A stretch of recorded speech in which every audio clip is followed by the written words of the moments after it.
سوال یہ ہے کہ تقلید کسے کہتے ہیں اور یہ کس درجہ میں لازم ہے۔ اس بات کو سمجھیے کہ کسی بھی شعبے کے اندر انسان کی دو حیثیتیں ہوتی ہیں،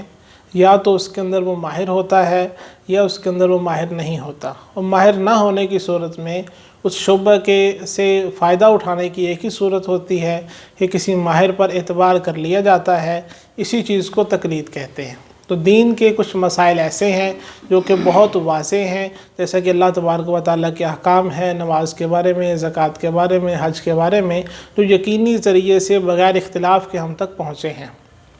کچھ مسائل ایسے ہیں جن کے اندر اختلافات ہیں دلائل کے، اور پھر ان اختلافات کو مختلف حضرات نے مختلف طرح حل کیا ہے۔ اب اس صورت میں دو ہی امکان ہے، ایک تو یہ کہ انسان جو ہے وہ شریعت کے علوم میں اتنا ماہر ہے کہ اس میں غور و خوض کر سکتا ہے، جس کو ہم اجتہاد کہتے ہیں، تو وہ شخص جو مجتہد ہے وہ خود اجتہاد کر لے گا۔ اگر اس کے اندر اجتہاد کی صلاحیت نہیں ہے، شریعت کے علوم میں اس کو مہارت حاصل نہیں ہے، تو پھر اس کے پاس ایک ہی اختیار ہے کہ وہ کسی ان اختلافی معاملات میں کہ جس ماہر کے اوپر اسے اعتبار ہے، اس کے علم اور تقوی کے اوپر اس کی بات کو مان لے، اسے تقلید کہتے ہیں۔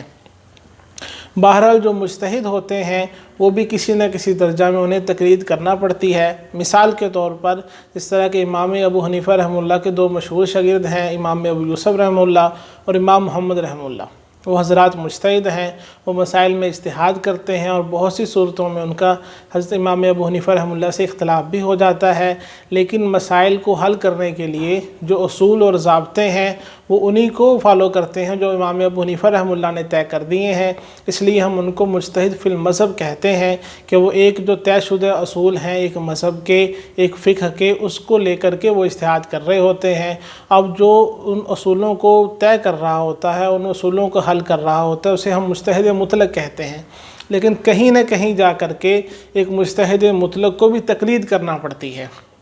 مثال کے طور پر امام ابو حنیفہ رحمہ اللہ کا اصل یہ ہے کہ اگر کسی صورت میں ہمیں کوئی بھی شریعت کے جو دلائل ہیں، قرآن و سنت ہیں، ان کے کوئی واضح طور پر کوئی دلیل نہیں مل رہی، تو اس صورت میں جو صحابی کا قول اور فتویٰ ہے اس کو وہ دلیل مانتے ہیں، وہ صحابی کے اس معاملے میں تقلید کرتے ہیں۔ تو تقلید کا مطلب یہ ہے کہ جہاں پر جا کر کے انسان خود تحقیق نہیں کر سکتا تو کسی ماہر کی رائے کو قبول کر لیتا ہے۔ تو یہ ایک بڑا فطرتی سا اور آسان سا معاملہ ہے، اس میں کوئی پیچیدگی نہیں ہے۔ واللہ اعلم بالصواب۔